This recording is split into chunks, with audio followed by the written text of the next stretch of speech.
हाँ, good morning all of you. तो आज का जो एक टॉपिक लेते हैं, हमारे 2 टॉपिक पूर्ण हो चुके थे, एनसीसी का और एनवायरनमेंट वाला। अब हम इसमें एक अगला चैप्टर लेते हैं, उसी के टॉपिक चलाएंगे, वो है हाइजीन एंड सैनिटेशन। क्या है? हाइजीन एंड सैनिटेशन, यानी कि पर्सनल एंड पर्सनल फूड्स। ठीक, अब इस पर चर्चा करते हैं। तो इसमें आता है मेन की स्वच्छता। तो स्वच्छता क्या है? ठीक है, तो स्वच्छता 2 तरीके की होती है, आंतरिक और बाहरी। हम स्वच्छता के बारे में जान लेते हैं, जो व्यक्तिगत पर्सनल जो है, तो उसके बारे में जानते हैं कि व्यक्तिगत स्वच्छता में किसी व्यक्ति की शारीरिक स्वास्थ्य और अच्छी तरह से देखभाल के लिए सफाई के माध्यम से एक व्यक्ति द्वारा किया जाने वाला अन्य प्रथाओं को शामिल किया गया है। मतलब कई प्रथाओं को इसमें स्वच्छता में शामिल किया गया है। तो रोग को रोकने में व्यक्तिगत स्वच्छता का रखरखाव बहुत ज़रूरी है, यानी कि आपको रोगों से बचना है तो स्वच्छता बहुत ज़रूरी है।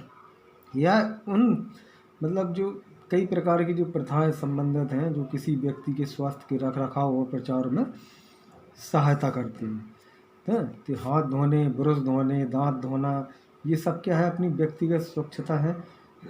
अगर ये स्वच्छता रखोगी तो आपको बैक्टीरिया, वायरस और अन्य बीमारियों का खतरा नहीं रहेगा। तो मानसिक और शारीरिक लाभ अच्छा होगा तो अच्छा पुष्ट शरीर होगा। अच्छे शरीर की स्वच्छता का अभ्यास करने के लिए आपको बहुत ज़रूरी है कि हमें अपनी पर्सनल सफाई करें। तो यही हमारा क्या है? पर्सनल तो सभी जानते हैं, जो हम सुबह उठकर जो नित्य क्रियाएँ करते हैं वो सभी स्वच्छता में आता है। अब व्यक्तिगत स्वच्छता जो होती है, इसके कुछ घटक होते हैं।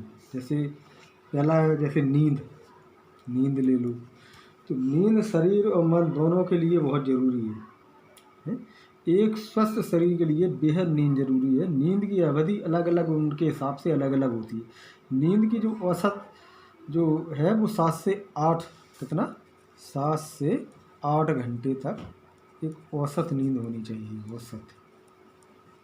ठीक है। दूसरा इसी में एक घटक में एक पॉइंट मान लो, अच्छे स्वास्थ्य के लिए त्वचा को साफ और स्वस्थ हालत में स्नान करना चाहिए। क्या? स्वस्थ त्वचा,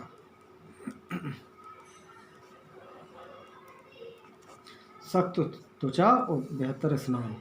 अपने नियमित रूप से जो कपड़े हैं, जो भी है, त्वचा है, अपना अच्छी तरीके से इसको धोना चाहिए, जिससे हम बीमारियों से बच सकें। फिर इसमें एक तीसरा और मान लो, दिन में 2 बार अपने दांतों का ब्रश करें, साफ करें, जिससे बैक्टीरिया का संचय कम हो सके और दांत हमारे खराब ना हो, कोई गम रोग ना लगे इनको। ठीक है।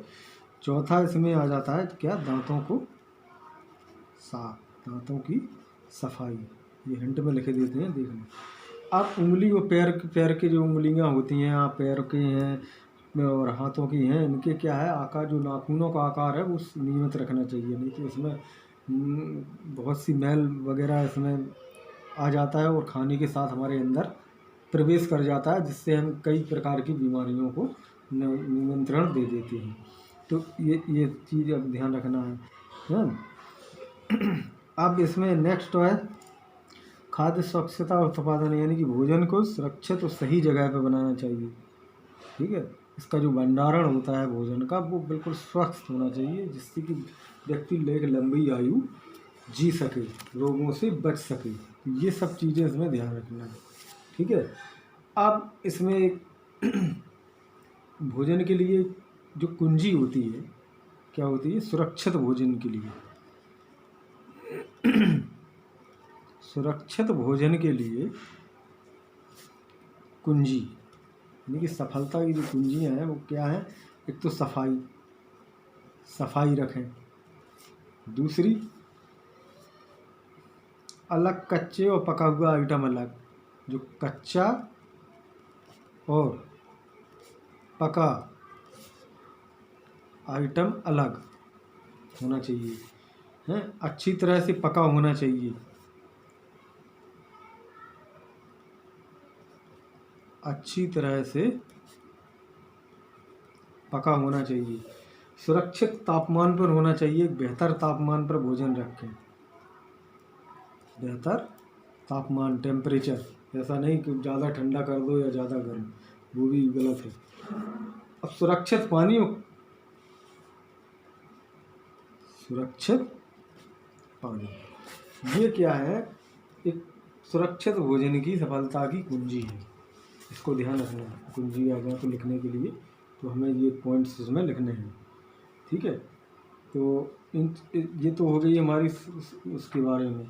अब हम एक चर्चा और करते हैं कि स्वच्छता जो होती है, जो घटक हैं, जो कौन कौन होती है। तो एक तो खाद्य स्वच्छता के घटक बताएं। खाद्य स्वच्छता के घटक, खाद्य जो स्वच्छता है उसके घटक, सबसे पहले तो इसमें आते हैं दूध स्वच्छता, ठीक है।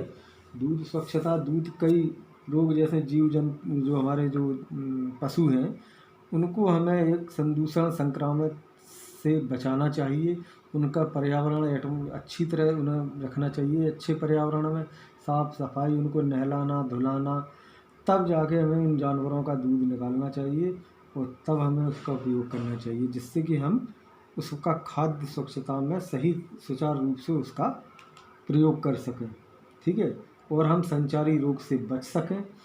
तो दूध के बर्तन जो हैं उनको साफ़ रखना चाहिए, क्योंकि बर्तन यदि खराब होंगे दूध खराब हो जाएगा, है। पानी की आपूर्ति सुरक्षित होना चाहिए, उनका पशुओं का चारा वगैरह जो समय और शुद्ध तरीके से अच्छी तरीके से पौष्टिक मूल्य के जो और भी खाद्य चीज़ें आती हैं वो पशुओं को देना चाहिए। ये तो हो गई दूध स्वच्छता में। दूसरा आ गई मांस स्वच्छता, जो भोजन करते हैं ना, तो मांस में स्वच्छता में जैसे आ जाती है मछली की है, अंडा है, चिकन है, ये वगैरह जो खाते हैं तो उसको हमें इसके लिए यही ध्यान रखना है कि कोई भी मांस का जो उपयोग कर रहे हैं वो ताज़ा होना चाहिए, रखा हुआ नहीं होना चाहिए। मछली जैसे मानव उपयोग के लिए मछली ताज़ा होना चाहिए, ताज़ा मछली में गहरे लाल चमकदार होते हैं और आँखें स्पष्ट और प्रमुख दिखाई देती हैं, स्पष्ट से बेहतर है यदि ताज़ा होगा तो। दूसरी मछली की खपत से जहर की संभावना हो जाती है, यानी कि वो हमें नुकसान करने लगता है, जहर टाइप का बनने लगता है। तो ये चीज़ हमें ध्यान रखना है मछली, खासकर मछली के लिए। मांस स्वच्छता में अंडा स्वच्छता है, तो ताज़े ताज़े जो अंडे होते हैं वो उसका हमें प्रयोग करना चाहिए। जो पुराने अंडे रखे रहते हैं उससे बुखार और दूसरे हो जाते हैं, तो को बुखार आ जाए और कई बीमारियां हो सकती हैं, जिससे हमें संचारी रोग में बहुत नुकसान उठाना पड़ता है। तो अंडे को अच्छी तरह से धोकर उपयोग करें। अब इसमें आते हैं फल और सब्जियां, फल और सब्जियां हैं। तो फल और सब्जियां हम सभी उपयोग करते हैं, तो उनको हमें जीवों प्रोटोजन वगैरह जो होते हैं उनके प्रसार को रोकने के लिए हमें अच्छी तरीके से कच्ची सब्जियों को धोना चाहिए। धोने के लिए हमें थोड़ी सी 5 या 10 मिनट की धूप दिखानी चाहिए, उसको फिर हमें यथावत रख देनी चाहिए, तब हम उसको उपयोग में हमें लाना चाहिए। तो ये चीज़ें हम सभी करते हैं, तो इसके बारे में हमें ज़्यादा बताने की ज़रूरत नहीं है। दूसरी है जगह की स्वच्छता, चौथा है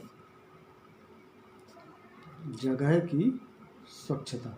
अब जगह की स्वच्छता जैसे खाने की जगह है उस गंदी नहीं होना चाहिए, बढ़िया, और आसपास से यदि नाली है तो उसको ढका होना चाहिए, है, पशु वगैरह नहीं आने चाहिए, ऐसी जगह होनी चाहिए। पानी है तो उसकी निकासी होना चाहिए, कोई सूखता गड्ढा हो उसमें प्रवाहित होना चाहिए, है। फर्श को साफ रखना चाहिए, बिल्कुल स्वच्छ, बिल्कुल बेहतर लगना चाहिए। भोजन के भंडार के लिए बेहतर हवादार की चूहा ना आए ऐसी जगह हमें, और पर्याप्त मात्रा में प्रकाश हो तो ऐसी जगह हमें भोजन के लिए चुनना चाहिए, है।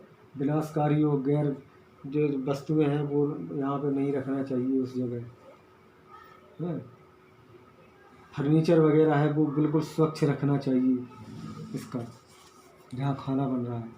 कचरे का डिब्बा है वो बंद बंद डिब्बा होना चाहिए, खुला नहीं होना चाहिए, जिससे बैक्टीरिया निकल के बाहर आए और हमारे खाने में मिले और हम रोग के शिकार हो जाएं।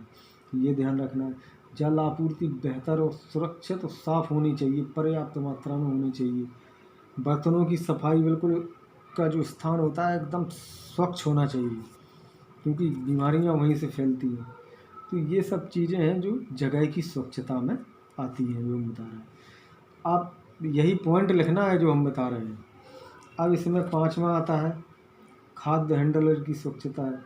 भोजन खाद्य मतलब है जहाँ भोजन, वहाँ मेडिकल पूरा, वहाँ पे पहले जांच होनी चाहिए कि क्या है, किस चीज़ की कमी है। नियमित स्वास्थ्य होना चाहिए, आपको क्या खाना है क्या नहीं खाना है। ऐसा नहीं कि हम उल्टा सीधा खा लें और फिर हमें खाद्य से समस्याएं होने लगे। हमें खुद को खाना खाना, जैसे कहीं भी हम इस चीज़ का ध्यान रखना है, खाना बना रहे हैं, पकाते समय हमें खांसी या छींक आती है तो हमने हाथ या रुमाल का इस्तेमाल करना चाहिए और थोड़ा उस भोजन से अलग हटकर इसको करना चाहिए। फिर हाथ हमें धोना चाहिए, इसके बाद हमें फिर अपना कार्य पूरा करना चाहिए। ये बहुत ज़रूरी है हैंडलर की स्वच्छता के लिए। ठीक, मुँह को कवर करके रखना चाहिए। तो ये सब चीज़ें जो है, ये क्या है, पर्सनल जो सफाई है फूड्स में, इस चीज़ का हमें ध्यान रखना चाहिए। इस टॉपिक पर हमने केवल ये व्यक्तिगत स्वच्छता के बारे में अभी बताया है। अभी इसमें काफ़ी चीज़ें आएंगी और भी सफाई होती हैं, कुछ प्रकार की जो और सफाई है कैसे करना है। ठीक है, तो कचरा है तो ये हमें कहाँ रखना है, इसके बारे में अभी हम बताएंगे, इसको कहाँ रखना है, कैसे खाद बनाना है। तो ये सब चीज़ें अभी आगे और भी हैं, इसमें कई संचारी रोग भी आएंगे, रोगों के बारे में बताएंगे। तो आज जो हमने ये टॉपिक लिया है तो इसमें पर्सनल फूड्स के बारे में बताया है। तो इस चीज़ को थोड़ा देखना, उसको लिखना पड़ेगा, तो इनको लिखना और समझना। ठीक है, आज आगे हम जो चैप्टर बताएंगे कल उसमें बताएंगे। धन्यवाद।